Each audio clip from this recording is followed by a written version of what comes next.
I got so much motherfucking design on right now.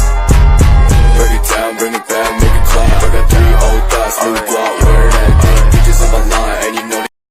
Salam sejahtera, saya Dahlia Morina Hutagalung, NIM 22335105, mahasiswa PPG Prajawatan Gelombang 2, jurusan Pendidikan Sosiologi Universitas Negeri Padang. Pada video ini, saya akan mempresentasikan pameran perayaan akhir perkuliahan pada kegiatan praktik mengajar di SMA Negeri 13 Padang. Video ini dibuat dalam rangka ujian akhir semester mata kuliah pemahaman peserta didik. Berdasarkan poster yang telah saya buat, kita akan membahas kegiatan praktik mengajar di SMA Negeri 13 Padang. SMA Negeri 13 Padang merupakan salah satu sekolah penggerak yang berada di Sumatera Barat. Nah, SMA Negeri 13 Padang ini telah menerapkan kurikulum Merdeka Belajar pada kelas 10 dan kelas 11, sedangkan pada kelas 12 masih menggunakan kurikulum 2013. Di SMA Negeri 13 Padang ini, saya melaksanakan kegiatan praktik mengajar. Kelas yang saya masuki yaitu kelas 10 fase E4 dan 10 fase E9 dengan guru pamong Ibu Herlina SPD GR. Pada kegiatan praktik mengajar di SMA Negeri 13 Padang, saya mendapatkan beberapa permasalahan peserta didik, yaitu yang pertama, kejenuhan peserta didik pada saat proses pembelajaran. Yang kedua, kurangnya konsentrasi peserta didik pada saat proses pembelajaran. Yang ketiga, kurangnya motivasi peserta didik untuk mengikuti kegiatan pembelajaran. Yang keempat, model pembelajaran yang belum sesuai dengan karakteristik peserta didik. Dan yang terakhir, masih ada beberapa peserta didik yang hanya fokus menggunakan handphone pada saat proses pembelajaran berlangsung. Nah, dari permasalahan tersebut, ada beberapa faktor penyebabnya. Yang pertama, metode yang digunakan pendidik yang membosankan. Yang kedua, kurangnya minat peserta didik untuk aktif dalam kegiatan proses pembelajaran. Dan yang terakhir, diakibatkan karena pada saat jam pelajaran terakhir sehingga banyak peserta didik yang mengantuk. Nah, dari permasalahan tersebut juga saya mengambil beberapa solusi. Yang pertama, menentukan perubahan pada pelaksanaan pembelajaran. Yang kedua, menggunakan model pembelajaran yang variatif. Nah, di mana pada model pembelajaran yang saya gunakan ini yaitu dengan menggunakan model pembelajaran project based learning. Dan yang ketiga, menggunakan media pembelajaran yang berbasis teknologi seperti PowerPoint, video, dan gambar, sehingga dengan penggunaan media pembelajaran yang berbasis teknologi ini dapat meningkatkan minat siswa untuk mengikuti kegiatan proses pembelajaran. Nah, berdasarkan temuan pada kegiatan observasi dan asistensi mengajar, kami merumuskan hal yang perlu diperbaiki atau direncanakan terkait strategi, perangkat, dan media pembelajaran yang dirumuskan pada tahap plan. Nah, tahap plan ini dilakukan oleh mahasiswa PL dan guru pamong. Tahap plan ini merupakan kegiatan yang dilakukan pertama kali sebelum kegiatan pembelajaran dilakukan, dengan tujuan untuk saling memberikan ide, masukan, dan saran yang membangun terhadap kegiatan pembelajaran yang akan berlangsung. Hal yang dirumuskan pada tahap ini yaitu rencana pembelajaran, bahan ajar, lembar kerja peserta didik, strategi ajar peserta didik untuk lebih aktif. Nah, pada tahap plan ini juga kami melakukan profiling peserta didik. Dengan melakukan profiling peserta didik ini dapat mengetahui minat dan bakat peserta didik serta gaya belajar masing-masing peserta didik juga.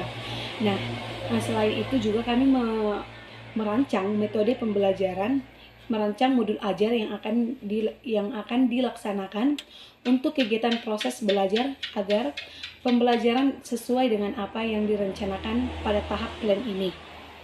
Selanjutnya itu do. Pada tahap do ini merupakan pelaksanaan pembelajaran yang dilakukan oleh guru model di kelas yang telah ditetapkan oleh guru pamong. Nah, pelaksanaan pembelajaran yang dilakukan di E4 dan E9 yang mana kelas ini beranggotakan 36 peserta didik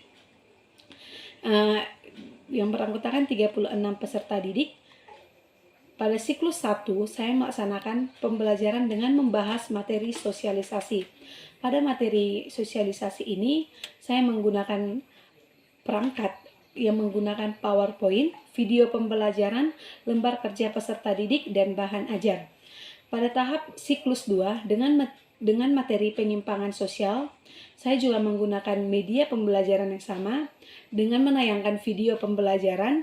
Nah, dari penayangan video pembelajaran di sini, peserta didik dapat melakukan proyek apa yang akan dilakukan, seperti menyimpulkan hasil video pembelajaran tersebut ke dalam bentuk infografis dan ke dalam bentuk gambar sesuai dengan gaya belajar masing-masing peserta didik tersebut.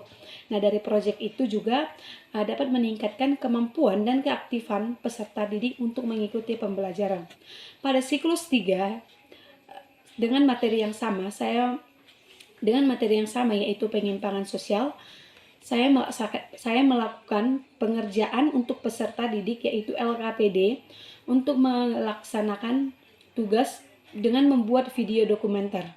Nah, dari pembuatan video dokumenter ini, peserta didik dapat lebih aktif lagi dan dapat lebih menguasai materi-materi mengenai perilaku menyimpang. Nah, pada video dokumenter yang telah dihasilkan oleh peserta didik dengan membentuk beberapa kelompok, peserta didik dapat lebih aktif lagi pada saat jam pelajaran berlangsung dan pada saat proses pembelajaran berlangsung, seperti peserta didik tersebut dapat menjawab pertanyaan yang diberikan oleh guru dan mahasiswa PL. Nah, di bawah ini akan saya terapkan link YouTube mengenai video dokumenter bentuk-bentuk penyimpangan sosial yang telah dilaksanakan oleh peserta didik di kelas E9 dan di kelas E4. Nah, tahap selanjutnya itu tahap C. Pada tahap C ini dilakukan oleh mahasiswa PL, guru pamong, dan juga dosen pembimbing. Nah, pada tahap refleksi ini ada beberapa kendala yang kami refleksi, yaitu kurangnya pemahaman peserta didik dalam penggunaan aplikasi Canva yang digunakan dalam pembuatan infografis dan lain-lainnya untuk menghasilkan LKPD yang sesuai dengan permintaan oleh guru tersebut. Yang kedua, kurangnya pemahaman perintah pengerjaan LKPD. Nah, pada kurangnya pemahaman perintah pengerjaan LKPD ini, peserta didik masih banyak yang bertanya-tanya apa yang akan dikerjakan, sedangkan di LKPD telah diterapkan petunjuk pengerjaan untuk tugas tersebut. Nah, dari kendala tersebut, saya ambil beberapa solusi, yaitu dengan mengajarkan penggunaan Canva dan aplikasi lainnya yang dapat membantu peserta didik dalam mengerjakan LKPD yang telah diberikan oleh mahasiswa PL. Nah, dari situ mendapatkan beberapa keberhasilan. Yang pertama, peserta didik lebih tertarik dalam pengerjaannya, dalam mengerjakan dan menyelesaikan LKPD dan mendiskusikan dengan kelompok. Dan yang kedua, peserta didik dapat menjawab pertanyaan yang diberikan oleh guru. Dari hasil tahap plan, do, dan C ini menghasilkan peserta didik yang aktif dan mengerti dari materi pembelajaran yang telah diajarkan dan memiliki nilai yang cukup memuaskan dari hasil LKPD yang telah dikerjakan dan proyek peserta didik tersebut. Proyek peserta didik tersebut dapat kita lihat hasilnya di link YouTube yang telah saya terapkan di bawah ini. Nah, dengan pembelajaran yang menyenangkan dengan menggunakan model project based learning ini dapat diterapkan dan dapat dilaksanakan agar peserta didik lebih aktif lagi dan lebih memahami lagi dari materi yang telah diajarkan. Demikian presentasi saya mengenai pameran perayaan akhir perkuliahan mata kuliah pemahaman peserta didik yang saya laksanakan di SMA Negeri 13 Padang. Sekian dari video ini, terima kasih.